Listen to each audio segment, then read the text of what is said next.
राम राम सभी भाइयों ने और प्रिय छात्र और छात्राओं को। आज जो टॉपिक है वो सबसे महत्वपूर्ण टॉपिक है। इस टॉपिक को आप हल्के में न लें, ये पूरे भारत के लिए महत्वपूर्ण है, न कि राजस्थान के लिए। और जो भी बच्चे पढ़ रहे हैं अभी वर्तमान में स्कूली शिक्षा पढ़ रहे हैं, उनको भविष्य में कॉलेज करना है। इस स्कूल में भी उनको किस प्रकार से क्या पढ़ना होगा, आगे किस प्रकार से नीतियाँ, शिक्षा नीति में किस प्रकार से बदलाव हो रहा है। जो प्रतियोगिता की तैयारी कर रहे हैं, प्रतियोगिता भर्ती परीक्षा की, टीचर्स भर्ती विशेष तौर पर, उनके लिए तो बहुत ही महत्वपूर्ण है कि भाई भविष्य में किस प्रकार टीचर्स स्थापित किए जाएंगे, क्या उनका कोई एग्जाम लगेगा या कोई साक्षात्कार होगा, किस अनुपात में टीचर्स होंगे, कितना बजट आएगा, ये उससे प्रश्न भी आता है। कैसी राष्ट्रीय पाठ्यचर्या होगी, अर्थात उसमें कौन कौन सी चीज़ें समावेशी होंगी, क्या पढ़ाना पड़ेगा हमें, इस प्रकार की बातें सारी इसमें शिक्षा नीति में है। और जो बच्चे हैं कभी आज स्कूल में पढ़ रहे हैं, फिर स्कूल बाद में कॉलेज में जाएंगे, फिर उनको डिग्रियां प्राप्त करनी पड़ेंगी, तो वो ये पूछते रहते हैं अक्सर कि भाई अब मैं कौन सा सब्जेक्ट लूँ, तो इस सब्जेक्ट में किस प्रकार से बदलाव हुआ है, कौन सी सर्टिफिकेट चाहिए हमें, कितने साल में होगी, और ये डिग्री किस प्रकार से और कौन सी डिग्री करने के बाद में होगी। तो इस प्रकार की सारी बातें हैं, ये सारी समस्याओं को आज हम सॉल्व कर देंगे। बहुत महत्वपूर्ण टॉपिक है, इसको पूरा देखें आप इस वीडियो को, कि मैंने बहुत मेहनत की है। ये आपके सामने 108 पन्ने की जो शिक्षा नीति अब जो जारी हुई है 2020 में, मैंने पूरी पढ़ ली है और उसको पढ़ करके और मेहनत करके आज आपके लिए ये जितने भी इसकी व्यवस्थाएं हैं, अर्थात उसके सिद्धांत है, मैं आपके सामने प्रस्तुत कर रहा हूँ। बहुत महत्वपूर्ण बातें हैं और ये आपके जीवन में काम आने वाले। जो पढ़ाई नहीं करता है, जो पढ़ा लिखा है, उसको भी वीडियो देखना जरूरी है, क्योंकि उनके बच्चे भविष्य में पढ़ रहे हैं, वो बच्चे नौकरी लगेंगे, कौन कौन सी डिग्रियां प्राप्त करेंगे, तो उनको भी देखना जरूरी है कि हमें किस प्रकार से इसके लिए तैयार रहना है। कि केंद्र सरकार ने जब शिक्षा नीति जारी की है 2020, उसमें क्या क्या बदलाव किए हैं, पहले कौन सी शिक्षा नीति थी, इन सब की बातें करेंगे। तो आइए दोस्तों देखते हैं शिक्षा नीति 2020। ये केंद्र सरकार ने इसकी अनुमति दे दी है, यानी इसकी पूरी तरह से कहें तो अनुमति मिल गई है शिक्षा नीति 2020 की। अब ये शिक्षा नीति 2020 है। इससे पहले अगर छोटी सी बात कर लें तो ध्यान रहे, क्या पहले भी कोई शिक्षा नीति बनी थी? तो ध्यान रहे, बिल्कुल शिक्षा नीतियां बनती आई है, अंग्रेजों के समय से बनती आई है। लेकिन हम भारत स्वतंत्र होने के बाद की बात करें तो 1986 में ये शिक्षा नीति बनी थी, नई शिक्षा नीति। इसका नाम था नई शिक्षा नीति 1986 की। और नई शिक्षा नीति है ये नई शिक्षा नीति 1986। तो ये क्या कहती है, देखिए, ये उस समय इसका मुख्य उद्देश्य यह था सार्वभौमिक शिक्षा प्रदान करना। क्या था? सार्वभौमिक शिक्षा प्रदान करना, कि भाई जितने भी लोग हैं उनको कम से कम साक्षर तो किया ही जाए। सार्वभौमिक शिक्षा प्रदान करना इसका उद्देश्य था कि ज़्यादा से ज़्यादा लोगों को शिक्षा दी जाए तो भारत में साक्षर बढ़ेंगे, और साक्षर बढ़ेंगे तो भारत की जो कहें तो शिक्षा के आंकड़े हैं वो अपने आप ही बढ़ जाएंगे। तो 1986 की शिक्षा नीति के बाद में अब तक 34 साल निकल गए हैं, यानी कि कुल 34 साल तक कोई शिक्षा में कोई बदलाव नहीं हुआ। हालांकि थोड़ा सा शिक्षा में बदलाव हुआ 1986 के बाद में। 1992 में एक बार शिक्षा नीति में कुछ संशोधन हुए थे, कुछ संशोधन, ठीक है। पर 1986 की शिक्षा नीति अब तक चल रही है 2020 तक। 2020 में 1986 जोड़ेंगे तो 34 साल आता है। 34 साल बाद में नई शिक्षा नीति आई है, और ये शिक्षा नीति आई 2020। 34 साल बाद में शिक्षा नीति 2020 जारी हो गई है।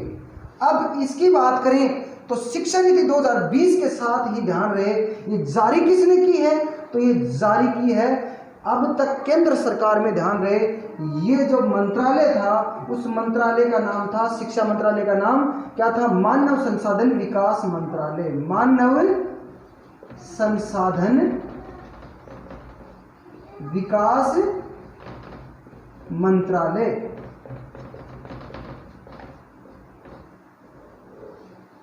ध्यान रहे, जैसे राज्यों में शिक्षा मंत्री हुआ करता है, शिक्षा मंत्रालय होता है, शिक्षा से संबंधित जो भी पहलुओं पर, बिंदुओं पर बदलाव करना हो, उसमें संशोधन करना हो, शिक्षक नीति से संबंधित ट्रांसफर वगैरह जो भी काम है शिक्षा मंत्रालय करता है राज्यों में।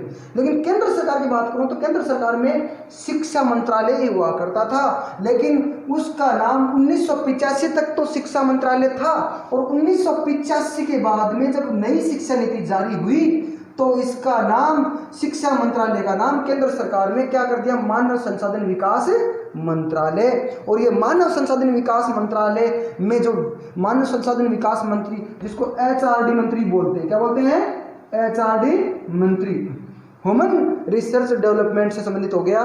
तो ये HRD मंत्री है, वो है रमेश पोखरियाल निशंक।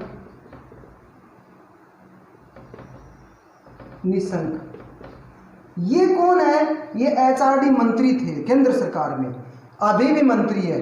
लेकिन ध्यान रहे, नई शिक्षा नीति 2020 जारी होने के बाद में मानव संसाधन विकास मंत्रालय का नाम फिर से परिवर्तन कर दिया गया है।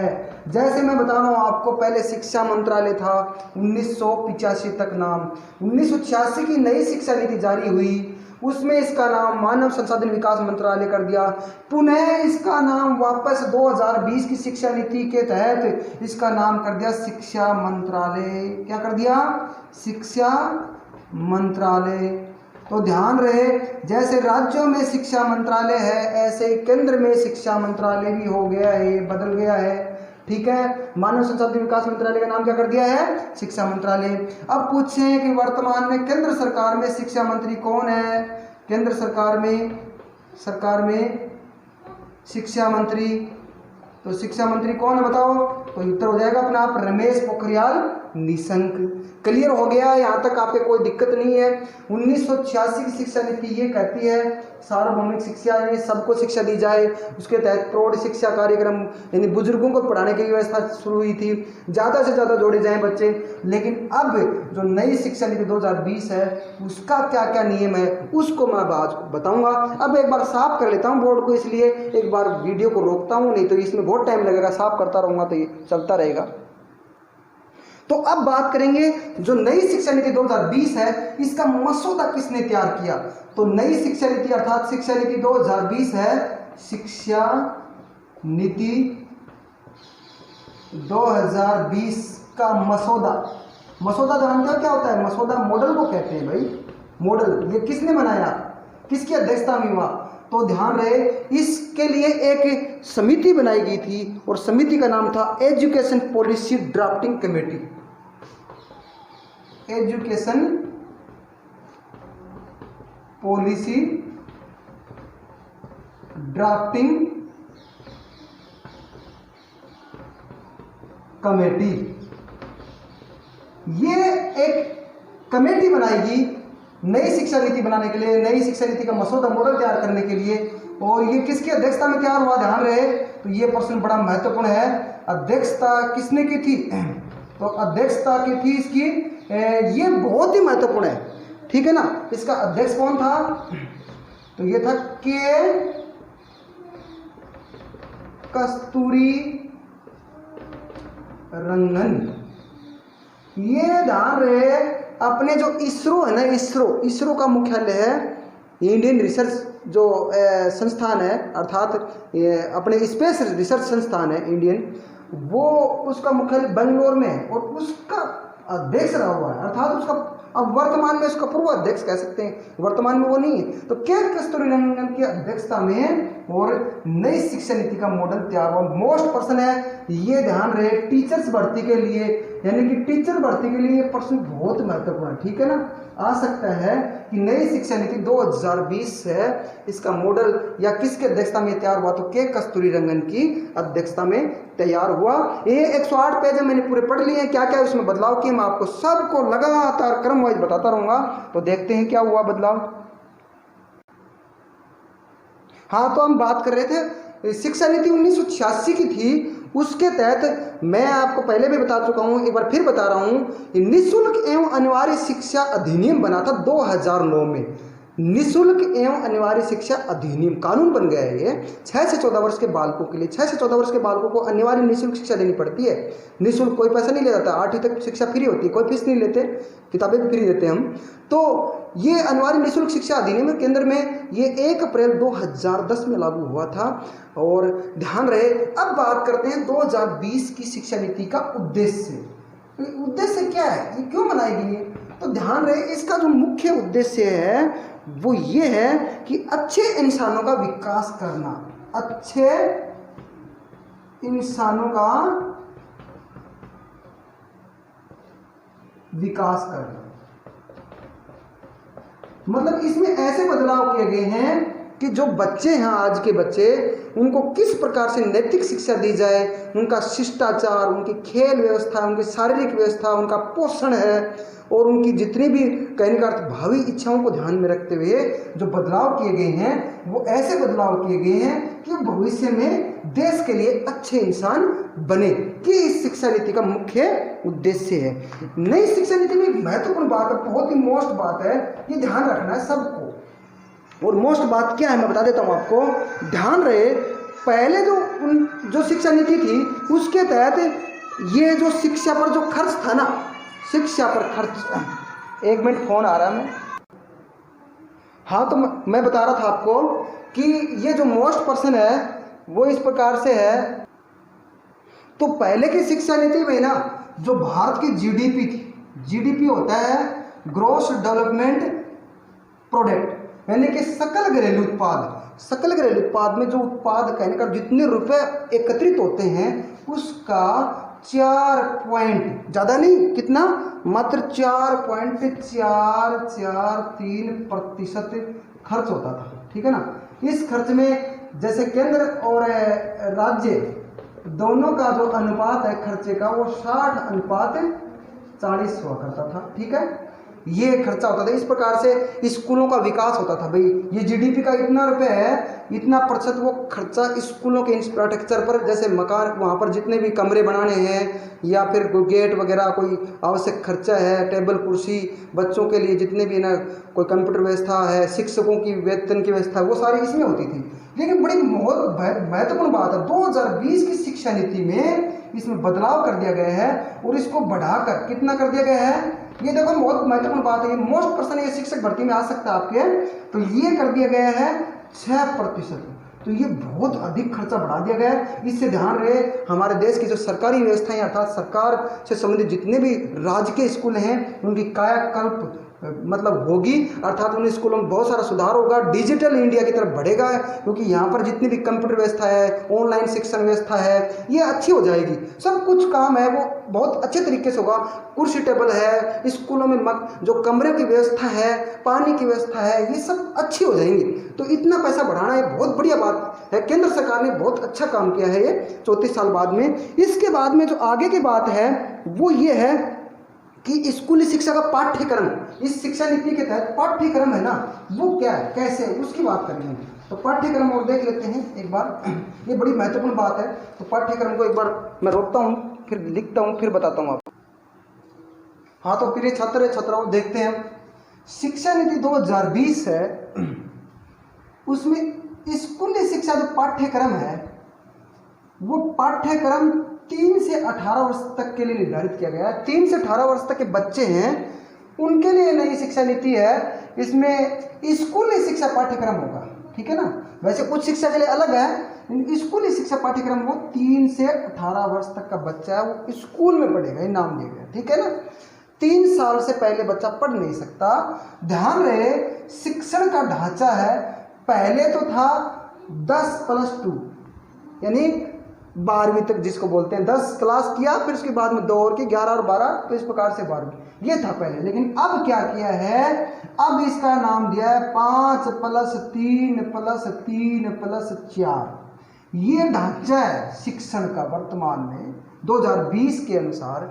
और ये ढांचा है, इसके तहत ये जो निर्धारित किया है, तो ध्यान रहे इस ढांचे में कुल 4 भाग बनाए। कितने भाग बनाए हैं? 4 भाग बनाए। देखिए, एक 5 साल का पहला, दूसरा 3 साल का, तीसरा 3 साल का और चौथा 4 साल का। ये 4 भाग बना दिए। 4 भागों को हम पढ़ते हैं। पहला भाग है जो जिसका नाम है फाउंडेशन स्टेज, जो शुरुआती स्टेज है, अर्थात उसकी जो नींव डलती है बच्चे की, उसकी बात करते हैं। फाउंडेशन स्टेज 5 वर्ष के लिए बनाया गया है, ठीक है ना। देखिए 5, ये बना 5 3 3 3, तो पहला स्टेज 4 भागों में बटा है। पहला भाग फाउंडेशन स्टेज है, तो ये 5 वर्ष के लिए। इसके भी 2 भाग बना दिए गए हैं। फाउंडेशन स्टेज के 2 भाग बना दिए, एक तो आंगनबाड़ी, दूसरा प्राथमिक स्कूल शिक्षण या शिक्षा।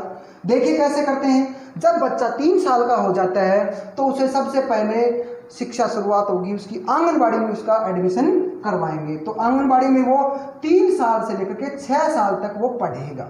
कुल मिलाकर के आंगनबाड़ी में वो रहेगा 3 वर्ष के लिए। 2020 की शिक्षा नीति कहती है कि आंगनबाड़ी में कितने साल रहेगा बच्चा? 3 साल, ठीक है ना। कितनी उम्र होने के बाद में? 3 वर्ष उम्र होने के बाद में हो जाएगा और वो 6 वर्ष तक रहेगा। यानी कि 3 के बाद में 4 5 और 6, 3 तो हो ही जाएगा, फिर 4 5 और 6, 3 साल वहाँ रहेगा। फिर उसके बाद में वो स्कूल में आएगा, प्राथमिक स्कूल शिक्षा शुरुआत होगी उसकी, अर्थात उसी फाउंडेशन स्टेज में पहली बार प्राथमिक स्कूल शिक्षा में आंगनबाड़ी से निकल कर स्कूल में नाम लिखाया जाएगा। स्कूल में कक्षा 1 और कक्षा 2, ठीक है ना।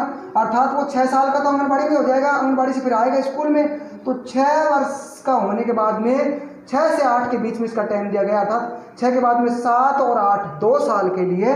7 का होगा जब एक पहली क्लास कक्षा पूरी करेगा, 8 का हो जाएगा दूसरी कक्षा पूरी कर जाएगा पढ़ाई। इस प्रकार से कुल ये स्कूली शिक्षा है, प्राथमिक स्कूली शिक्षा है, इसका नाम दिया प्राथमिक स्कूली शिक्षा। पहले हम प्राथमिक स्कूली शिक्षा अलग हुआ करती थी, अलग बोलते थे उसको, लेकिन ध्यान रहे अब 2 वर्ष के लिए हो गई है प्राथमिक स्कूली शिक्षा। तो फाउंडेशन स्टेज है वो पहली स्टेज है 5 वर्ष के लिए। कैसे? 3 वर्ष आंगनबाड़ी और 2 वर्ष हो गए प्राथमिक स्कूल शिक्षा में, अर्थात पहली कक्षा और दूसरी कक्षा, तो 2 और 3 5 हो गए। इस प्रकार से 5 वर्ष के लिए फाउंडेशन स्टेज पूरा हो जाता है। 2 भागों में बांट दिया हमने।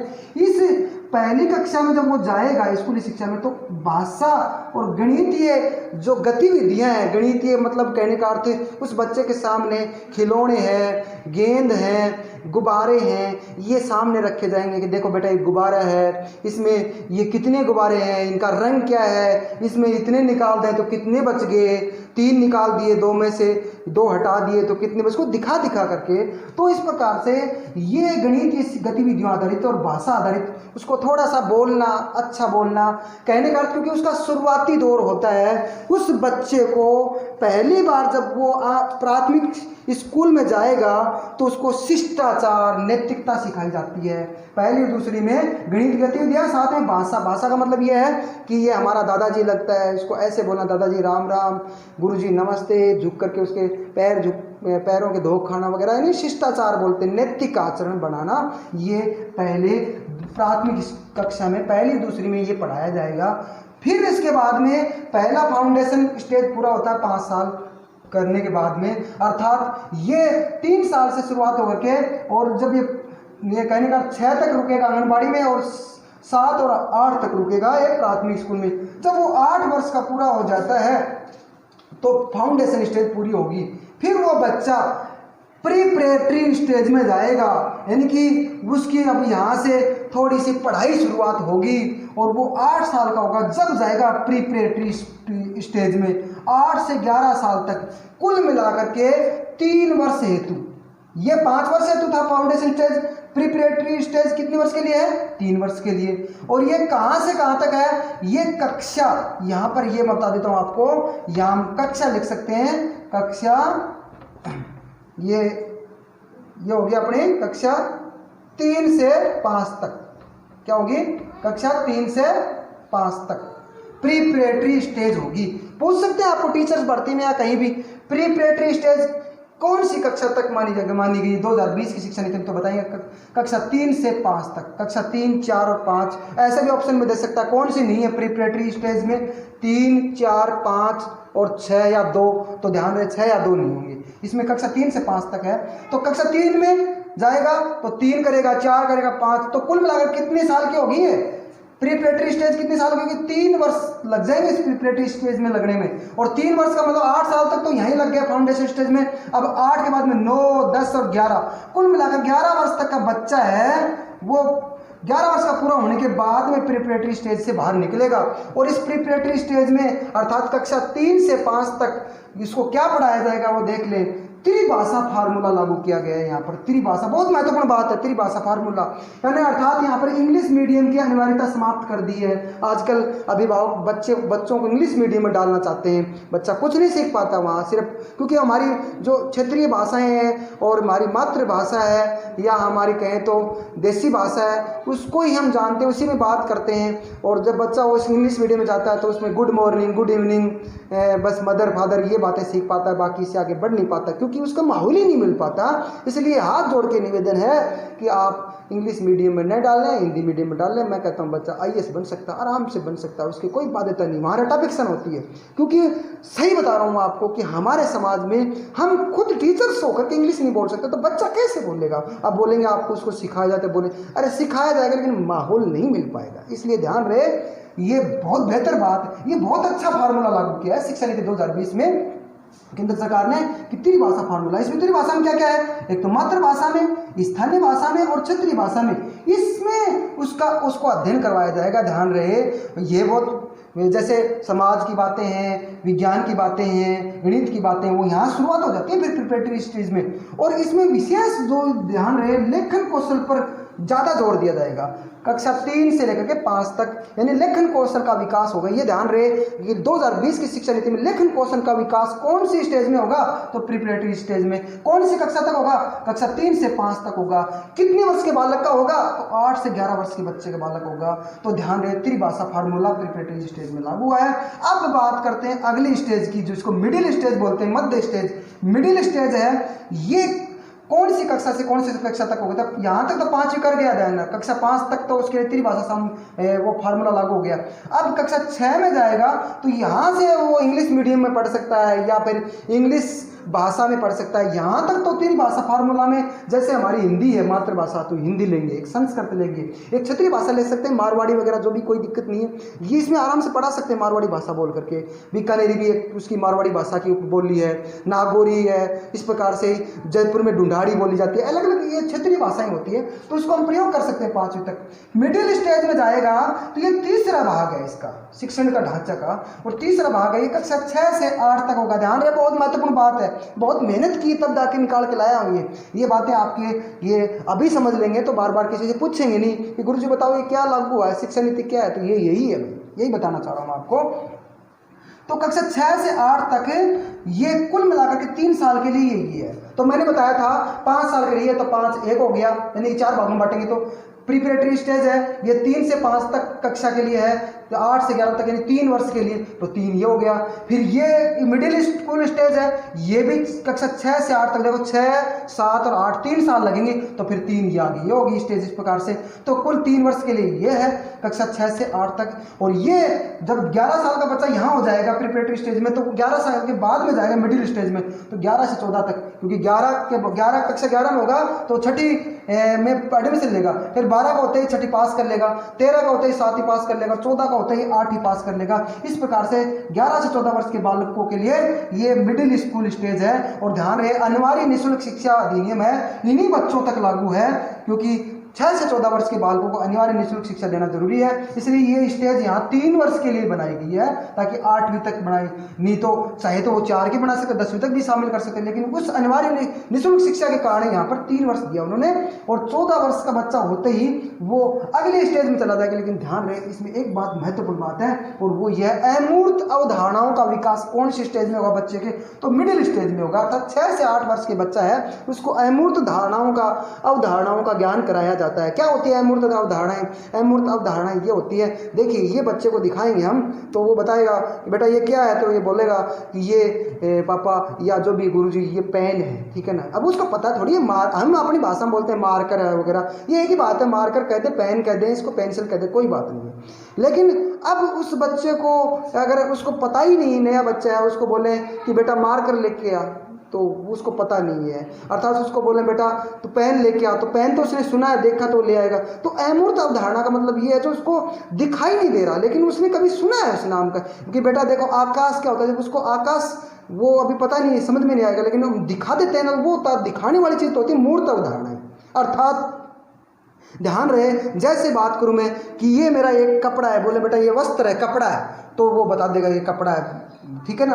अब ये तो मूर्त अवधारणा होगी, ये मूर्त अवधारणा है, तो ध्यान रहे ये 5वीं तक चलेगी, क्योंकि 5वीं तक, कक्षा 5वीं तक तेरी भाषा सूत्र में उसको दिखा करके ये गुब्बारे बेटा इसमें इतने निकालेंगे, ये मतलब पेन है इसमें 3 निकाल दिए तो 2 बच गए, 3 में से 2 निकाले तो 1 बच गए, इस प्रकार से। लेकिन मिडिल स्टेज में अमूर्त अवधारणाओं का मतलब, मैंने मूर्त अवधारणाओं में तो इससे पहले इस चीज में कि कपड़ा है, ये बता देगा बेटा कपड़ा है पापा, तो अगर मैं इसको रख दूर, ये दिखाया नहीं है, ठीक है ना, कि बेटा कपड़ा लेके आया या कपड़ा क्या है, तो उसके लिए मुश्किल होती है, उसको पता ही नहीं कपड़ा क्या है। ये नए नाम लेते हैं हम, जो भी ताला लेके आ बेटा, चाबी लेके आ, तो वो दिखाने के बाद में पहले मूर्त अवधारणा विकसित करने के बाद में अमूर्त में जाएंगे। अमूर्त का मतलब ये है जो हम उस चीज़ को जानते नहीं। जैसे मैं कहूँ बेटा पृथ्वी है, तो अब बेटे को पता नहीं पृथ्वी क्या चीज़ है, तो पृथ्वी हमने तो नक्शा बना के देखा है, हमने भी वास्तव में छू करके देखा, हमें पता है, लेकिन बच्चे को पता नहीं है, तो वो उसके लिए अमूर्त अवधारणा, जो देखी नहीं है उसने, उसको दिखाई नहीं दे रहा, लेकिन उसका विकास हो रहा है कि ऐसी चीज़ होगी, काल्पनिक चीज़ें उसके दिमाग में चल रही है कि ऐसी चीज़ हो सकती है। कि देखिए बेटा ऐसी एक रेल चलती है, रेल बच्चे ने कभी नहीं देखी, तो कि बेटा रेल ऐसी होती है, वो डब्बे होते हैं इस प्रकार से पटरी पर चलती है, तो वो अमूर्त अवधारणा है। अमूर्त जो दिखाई नहीं दे वो विकास करना, अमूर्त अवधारणाओं का विकास कौन से स्टेज में होता है? मिडिल स्टेज में। तो ये होगी आपकी 3 वर्ष के लिए, तो यहाँ तक क्लियर होगी। अब चौथी स्टेज है वो फिर 4 वर्ष के लिए होगी, और 4 वर्ष के लिए कौन सी स्टेज होगी? वो सेकेंडरी स्टेज। सेकेंडरी स्टेज को 4 वर्ष के लिए दी गई, यानी कि हमने पहले पढ़ा था 10+2, तो उसमें सेकेंडरी सीनियर सेकेंडरी में अलग अलग बांटा था। 10 करने के बाद में 12वीं तक हम इस प्रकार से जाते थे, 10+1 जमा 2, 10+1 इस प्रकार से 12वीं जाती है। सेकेंडरी स्टेज में उन्होंने क्या किया है? कक्षा 9 से 12वीं तक दी गई है, ठीक है ना। अर्थात 9, 10, 11 और 12 4 साल हो गए, अर्थात कुल 4 वर्षों हेतु। और इसमें 14 वर्ष के बाद में, क्योंकि मिडिल स्टेज 14 वर्ष में पूरी हो जाती है, तो 14 से 18 वर्ष तक ये कुल 4 साल है। क्योंकि 14 वर्ष का होगा तो वो सेकेंडरी स्टेज में आएगा, 9वीं कक्षा में आएगा। फिर 15 में होते ही वो 9वीं पास कर लेगा, 16 में होते ही 10वीं पास कर लेगा, 17 में होते ही 11वीं पास कर लेगा, 18 में होते ही 12वीं पास कर लेगा। इस प्रकार से कक्षा 12 पास करने के लिए उसे, यानी सेकेंडरी स्टेज पार करने के लिए 18 वर्ष उम्र लग जाएगी। और इस ध्यान रहे इस स्टेज में, सेकेंडरी स्टेज में 4 वर्ष के लिए है, ये 4 वर्ष के लिए। तो इस प्रकार से 4 भाग बन गए हमने, 4 भागों में बांटा शिक्षण ढांचे को। इसमें सेकेंडरी स्टेज में विषय उन्मुख शिक्षा, यानी कि जितने भी विषय लेंगे बच्चे, अलग अलग जो विषय चलते हैं उसमें उनको प्रखर बनाना, साथ में आलोचनात्मक तर्क देना कि कोई बात गलत है तो बच्चे का नया विकास हो, ये बात गलत है मैं इसको तर्क देकर साबित करूंगा, ठीक है ना। तो वो विकास करना, और उसके जीवन की आकांक्षाएं हैं, उन आकांक्षाओं में वो क्या चाहता है यहाँ, क्योंकि यहाँ को वो अपना लक्ष्य बनाना शुरू कर देता है कि मैं IAS बनूंगा, या मैं ये बनूंगा, मैं इंजीनियर बनूंगा। तो उसकी आकांक्षाओं हेतु उसको तैयार किया जाता है। इस प्रकार से शिक्षा नीति 2020 आपके ये सामने है, ये समझ में आ गई इसका शिक्षण ढांचा आपके। तो आगे जो इसमें कोई बात होगी तो मैं अब बता। हाँ, तो मैं कह रहा था राष्ट्रीय शिक्षा पाठ्यक्रम, वो मैंने शिक्षण ढांचा आपको बता दिया। अब पाठ्यक्रम की बात करें तो पाठ्यक्रम आपको पता है राष्ट्रीय पाठ्यक्रम 2005 में बना था, वो भी बदला जाएगा अब, क्योंकि जब नई शिक्षा नीति लागू होगी है तो अब जो नया जो पाठ्यक्रम बनेगा वो बनेगा 2020 और 21 में, ठीक है ना। ये जो पाठ्यक्रम होगा ये कक्षा 8 तक के लिए होगा, ठीक है ना, कक्षा 8 तक के लिए होगा। ये बदलाव होगा इसमें पाठ्यक्रम में, और ये इतना ध्यान रखना है ये लागू होगा, तो ये पाठ्यक्रम जब बनेगा तो ये लागू होगा 2022-23 में, ठीक है ना। 20-21 में लागू होगा, 22-23 में लागू हो जाएगा, 20-21 में बनने के बाद में। और स्कूली शिक्षा पाठ्यक्रम 2005 चल रहा अब तक। तो ये प्रश्न भी आ चुका है शिक्षक भर्ती में, पहले आ चुका है कि राष्ट्रीय पाठ्यचर्या कब बनी थी, तो 2005 में बनी थी प्रोफेसर यशपाल के नेतृत्व में। वो कई बार प्रश्न पूछा गया है, तो ध्यान रहे अब नई पाठ्यचर्या बनेगी 2020-21 में, और वो 22-23 में लागू हो जाएगी। ये पाठ्यचर्या कौन तैयार करता है? तो ये NCERT तैयार करता है, NCERT, ठीक है ना। ये तैयार करता है। एनसीईआरटी का मुख्यालय वो है दिल्ली में, ये आपको अच्छी तरह पता है। और ध्यान रहे इसके साथ में इस पाठ्यक्रम में अब एक बात और शामिल की जाएगी। कक्षा 8 तक के जो बच्चे हैं उनको कौशल विकास के लिए एक कार्य किया जाएगा।